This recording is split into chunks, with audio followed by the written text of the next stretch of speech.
रात का सन्नाटा हर ओर पसरा था। हल्की हल्की ठंडी हवा खिड़कियों के पर्दों से खेल रही थी। चांद की मध्यम रोशनी एक पुराने लेकिन भव्य बंगले की छत पर गिर रही थी। ये बंगला शहर के शांत इलाके में था, जहां बहुत कम लोग आते जाते थे। बंगले के अंदर एक अकेली औरत अपनी दुनिया में खोई हुई थी। सायरा, करीब 28-30 साल की एक खूबसूरत मगर उदास महिला, हल्की रोशनी में बैठी थी। उसकी आंखों में एक अजीब सा दर्द था, जो उसके चेहरे की मासूमियत को और भी मोहक बना रहा था। उसने सफेद रंग की हल्की साड़ी पहन रखी थी, जिसके पल्लू से उसकी गोरी कलाई झांक रही थी। उसके लंबे घने बाल उसकी पीठ पर खुले थे और हल्की हवा के साथ लहराते जा रहे थे। लेकिन आज की रात सिर्फ एक आम रात नहीं थी।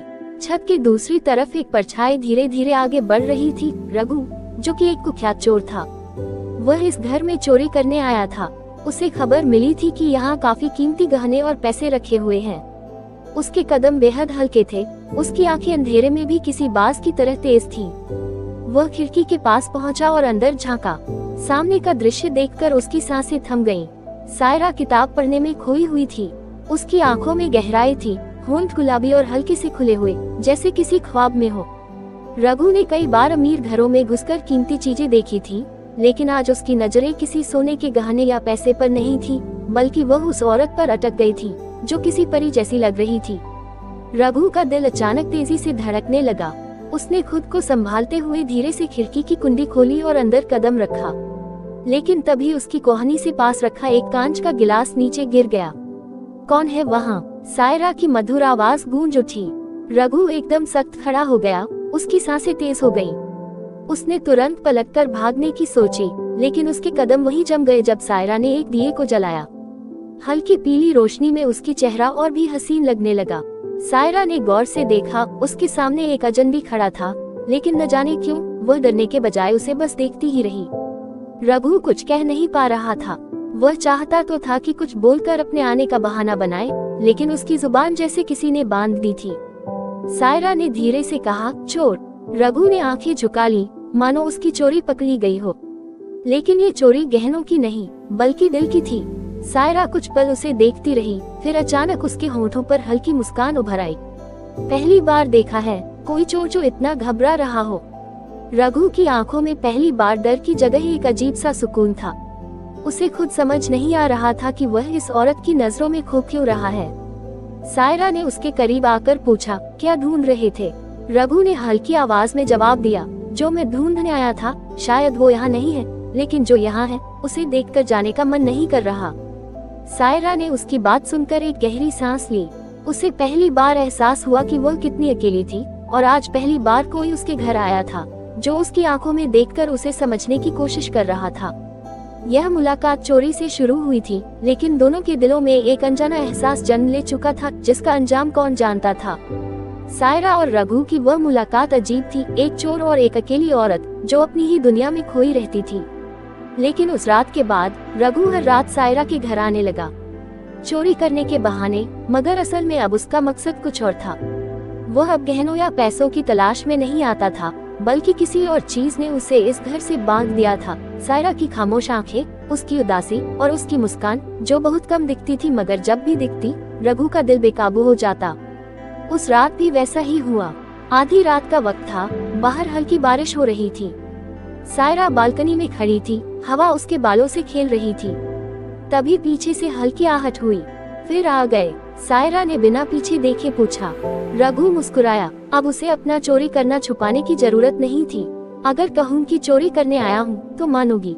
सायरा ने धीरे से सिर घुमाया और उसकी आंखों में देखा। क्या चुराओगे? उसने हल्की मुस्कान के साथ पूछा। रघु उसकी आंखों में खो सा गया। कुछ पल खामोशी छाई रही, फिर उसने धीमी आवाज में कहा, तुम्हारी तन्हाई। सायरा का दिल धड़क उठा। वह चाहकर भी अपनी नजरें रघु से नहीं हटा सकी। ये वही शख्स था जो कुछ हफ्ते पहले तक सिर्फ एक अजनबी चोर था, लेकिन अब वह उसके दिल के इतने करीब आ चुका था कि वह उसे रोकने के लिए कोई भी बहाना नहीं बना पा रही थी। रघु ने धीरे से कदम बढ़ाए और उसके पास आकर खड़ा हो गया। बारिश की बूंदें अब उनके चेहरे पर गिरने लगी थी। सायरा का पल्लू हल्की हवा में उड़ रहा था और रघु की नजरें उसकी बड़ी बड़ी आंखों में खोई थी। कभी सोचा नहीं था कि एक चोर से इस तरह दोस्ती हो जाएगी, सायरा ने धीरे से कहा। रघु मुस्कुराया। चोर हूँ पर दिल साफ है। सायरा ने पहली बार खुलकर हंस दिया। उसकी हंसी जैसे उस वीरान घर में एक नई रोशनी ले आए हो। रघु ने धीरे से उसका हाथ पकड़ा। सायरा ने कोई विरोध नहीं किया। उसके दिल में भी हलचल मच चुकी थी। वह खुद को रोकना चाहती थी, लेकिन यह एहसास बहुत खूबसूरत था। रघु ने उसके हाथों को हल्के से छूते हुए कहा, अगर कहूँ कि अब चोरी करने नहीं आता, बल्कि सिर्फ तुम्हें देखने के लिए आता हूँ, तो? सायरा की आंखों में एक चमक आ गई। अगर मैं कहूँ कि मुझे पता था और फिर भी मैं तुम्हें रोकती नहीं। रघु के चेहरे पर एक शरारती मुस्कान आ गई। हल्की बारिश में दोनों बस एक दूसरे को देखते रहे, मानो दुनिया की हर चीज उस पर रुक गई हो। सायरा ने धीरे से कहा, लेकिन तुम एक चोर हो और मैं। रघु ने उसके चेहरे पर आए एक भीगी लट को पीछे किया और बहुत धीरे से बोला, तुम वो जिससे मैं चोरी चोरी प्यार कर बैठा हूँ। सायरा के होठों पर फिर हल्की मुस्कान आ गई। शायद पहली बार उसने अपने दिल को किसी के लिए पिघलते हुए महसूस किया था। लेकिन क्या एक चोर और एक अकेली औरत की यह मोहब्बत हमेशा यूं ही चल सकती थी, या इस मोहब्बत के पीछे कोई खतरा भी छुपा था? बारिश तेज हो चुकी थी, लेकिन उस रात सिर्फ बादल नहीं बरस रहे थे। सायरा और रघु के दिल भी पहली बार मोहब्बत में भीग रहे थे। रघु और सायरा की मुलाकातें अब एक आदत बन चुकी थी। हर रात जब पूरा शहर नींद में होता, रघु चोरी छुपे सायरा के घर आता और दोनों घंटों बातें करते। कभी चाय पीते हुए, कभी बालकनी में बारिश देखते हुए, तो कभी बस एक दूसरे की आंखों में खोए रहते। सायरा के सूने घर में रघु के आने से एक नई रोशनी सी भर गई थी। सायरा को अब रघु का इंतजार रहने लगा था। वह खुद को रोकना चाहती थी, लेकिन न जाने क्यों जब रात होती तो दिल बेचैन हो उठता। एक रात जब रघु खिड़की से अंदर आया तो सायरा पहले से ही उसका इंतजार कर रही थी। उसने मोमबत्ती जला रखी थी, जिससे हल्की हल्की रोशनी पूरे कमरे में फैल रही थी। वह सफेद साड़ी में बेहद हसीन लग रही थी। रघु उसे देखता ही रह गया। आज कुछ खास लग रही हो, उसने मुस्कुराते हुए कहा। सायरा ने धीरे से जवाब दिया, आज आखिरी रात है रघु। रघु का दिल धड़क उठा। मतलब? सायरा ने उसकी आंखों में देखा, आज के बाद तुम यहाँ मत आना। रघु कुछ पल के लिए चुप हो गया। उसे लगा जैसे किसी ने उसके दिल से सारी रोशनी छीन ली हो। क्यों? क्या मैंने कुछ गलत किया? सायरा ने सिर हिलाया। नहीं, गलती तुमने नहीं की। गलती मेरे दिल ने की है, जो तुमसे मोहब्बत कर बैठा है। और मैं जानती हूँ कि यह मोहब्बत हमें कहीं नहीं ले जाएगी। रघु उसके करीब आया। सायरा, प्यार के लिए सही या गलत नहीं देखा जाता। ये बस हो जाता है, जैसे मुझे तुमसे हुआ। सायरा की आंखों में आंसू आ गए। लेकिन तुम एक चोर हो रघु, और मैं अपने पति को पहले ही एक चोर की वजह से खो चुकी हूँ। रघु हैरान रह गया। क्या? सायरा ने गहरी सांस ली। मेरे पति पुलिस ऑफिसर थे, एक चोर को पकड़ने की कोशिश में मारे गए। उसके बाद मैंने खुद से वादा किया था कि कभी किसी अपराधी से कोई रिश्ता नहीं रखूंगी।